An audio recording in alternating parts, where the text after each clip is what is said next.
Hi there. Welcome back to You Can Paint. Glad to have you back with us again. This is part 2 of our painting of the vase with flowers. And we are about to get started and try and complete this painting if we can. If we don't have enough time, we'll make a part 3. It's okay. Let's go through the colors that we're going to use today. Now these are the colors that we used in the painting last time. We start with white on the left, of course. Now what you see here is some leftover color from last time. We'll use this if we can. This is a deep orange, a very dark yellow, a deep crimson red. This here is a very deep blue. This is our Van Dyke brown. And this is black. And this is a color that we've added here. It's a deep, deep green. And of course we'll use this for our stems and for our leaves. We'll start out by making our color for our stems and leaves. And we'll do that by just bringing this green down just a little bit here. Take a liner brush. And wet it with some paint thinner and mix that into this green color until you get something that's very, very, very soupy.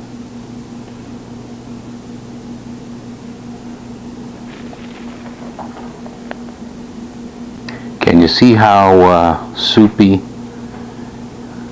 and loose this color actually is? That's very important. If it's not loose enough, get a little bit more of that paint thinner and put that in there. We do not use turpentine in our paintings. We use colorless and odorless paint thinner. Okay.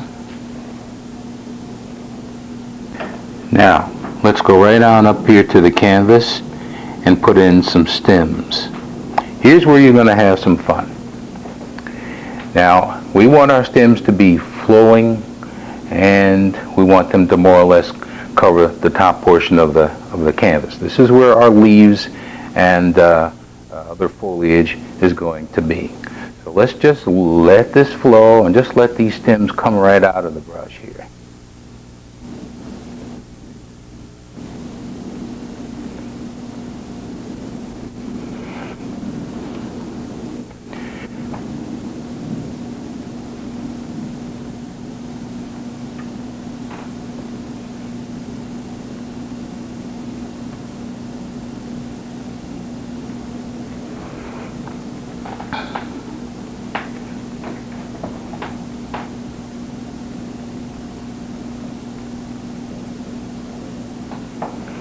Come back and get a little more paint thinner. Keep it nice and loose there. Now kind of let these things happen.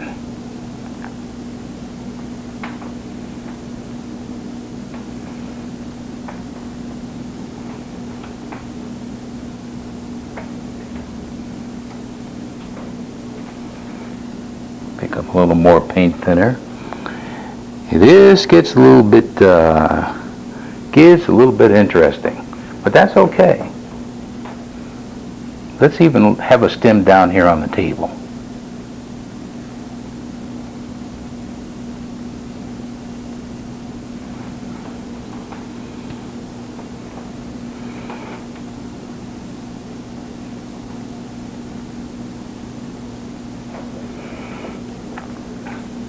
Now what we've tried to do is make these stems go in kind of random ways. We don't want symmetry with these stems. We want asymmetry, as a matter of fact. So here's where you can just kind of let things happen.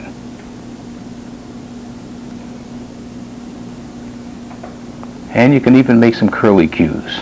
It's all right. I don't think I like those two curly cues, one on top of the other, but I think there, as we put the leaves in, maybe there are ways we can make up for that and cover up those little Now at this point we want to choose the brush that we're going to use for our small leaves, and this is a 1/2" sable brush that I have here, and we'll start out by choosing some colors that we're going to use for these leaves. We'll use several different colors, but let's start out of course with this basic green that we have here, and get a little bit of our leftover white color and use that to begin with. And let's start making some leaves here and there.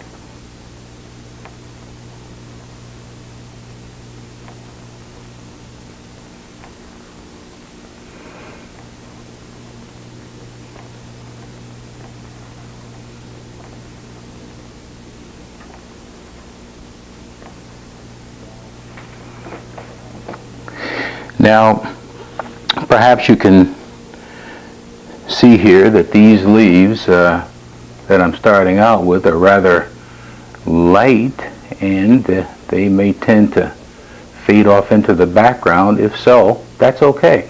As a matter of fact, that's exactly what I would like. We want the appearance of these leaves kind of just going back into nothing.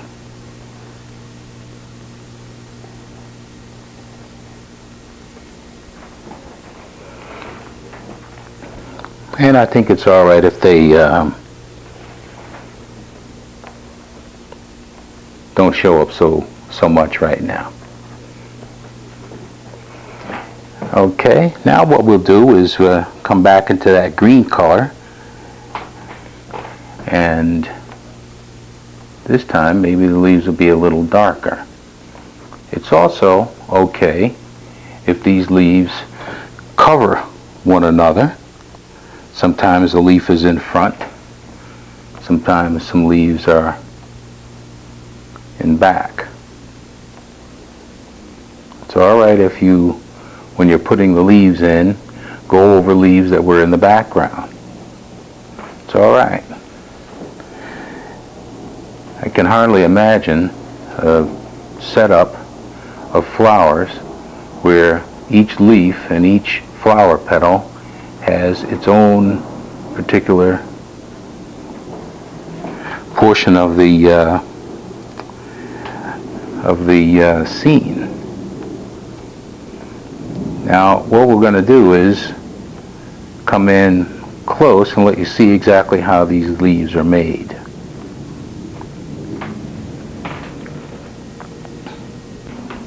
Now we've had you kind of at a distance there so you could get an idea of the perspective of these leaves. Now come in close and see how we slant the brush and have only one corner of it about to touch the canvas, and then make one movement toward the stem, and suddenly we have a leaf.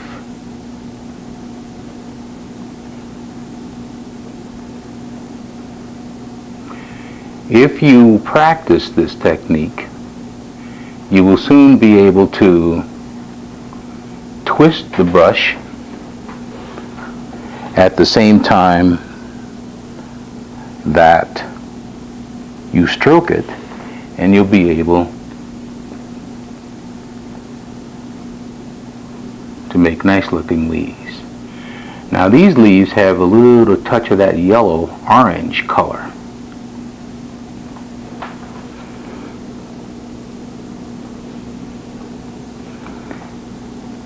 And these next leaves, which I'm going to put on this stem in the background and paint right over these leaves and bring this to the front, is going to have a little bit of that Indian yellow color.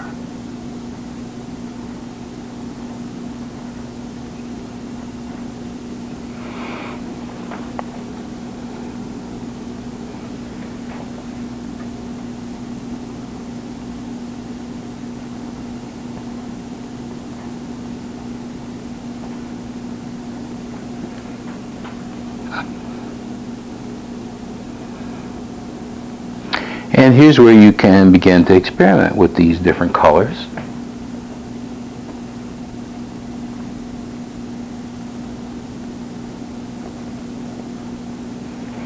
You can put some of them, you can make some of them dark.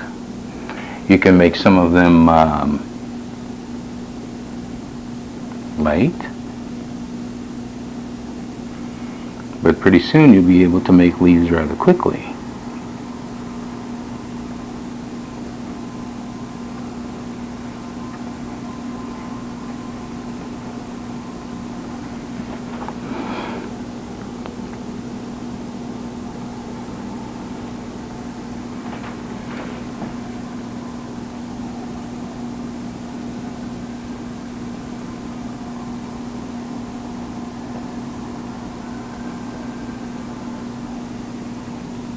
It's all right to let them come over top.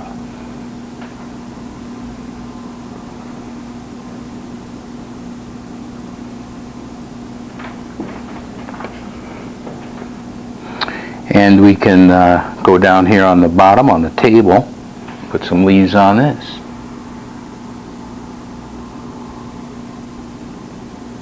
This is just a stem that's fallen off. Come right into the vase color. That's okay. Over here, same thing.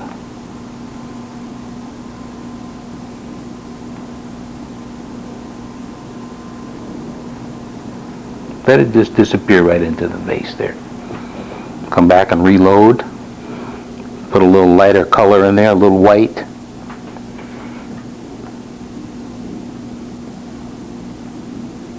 Come back and do it again.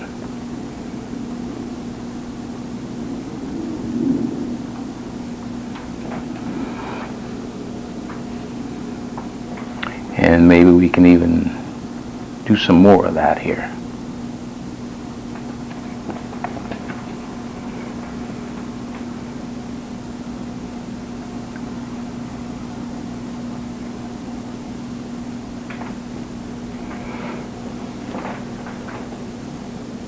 Okay, now let's do some larger leaves.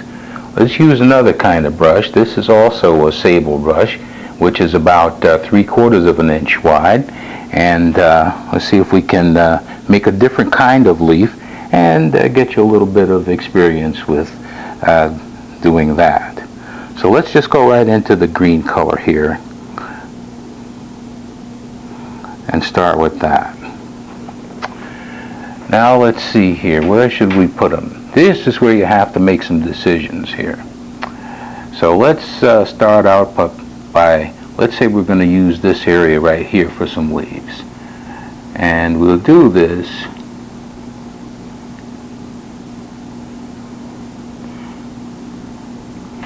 alright, by painting a leaf with several different strokes. And let's say this leaf has a stem which goes down the middle like that. We always paint toward the stem.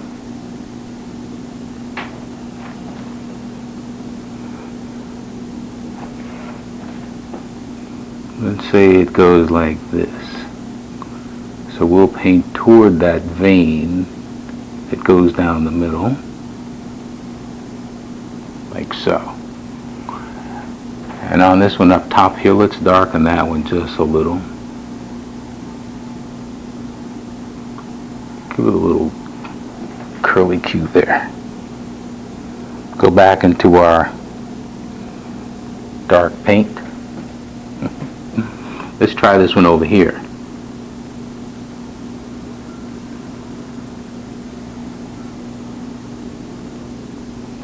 Here we go. Now this is a larger leaf. That's the vein that goes down the middle of the leaf.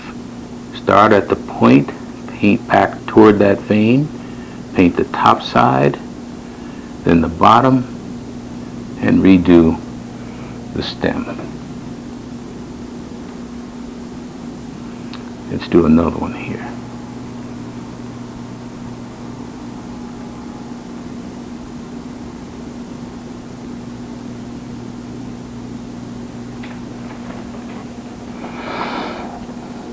Okay. Let's find another place to do some. How about over in here?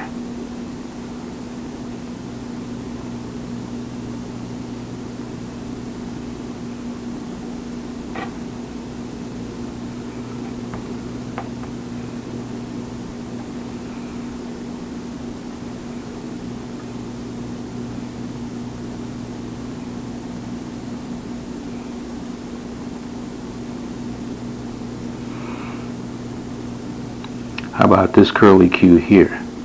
Let's try that one.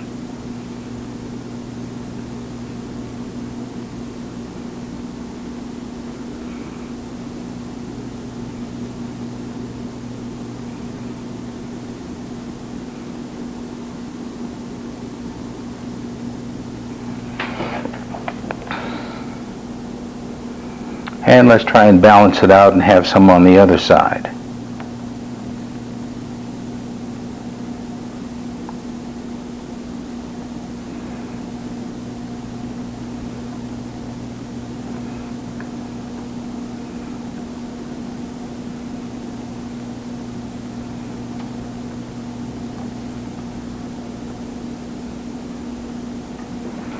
I like to have leaves in threes.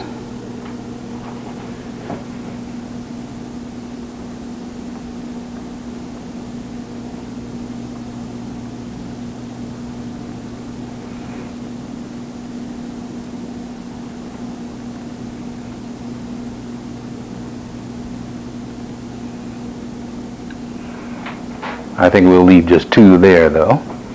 And let's come down here and put a couple in here maybe. Now I think what we're doing at this point is we're concerned more about balance. Concerned about balance, I guess. And we want the painting to have some kind of balance because we want the viewer's eye to be attracted to a particular point in the painting, but we don't want it to be distracted by too much action or movement on one side of the painting and too little on another side.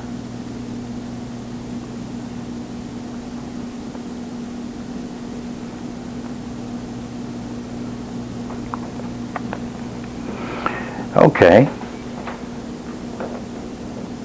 This may be as good a time as any to decide where we want our flowers to be. And I have in mind that I'd like to see a daisy right here, and maybe a daisy right here, and maybe one right there.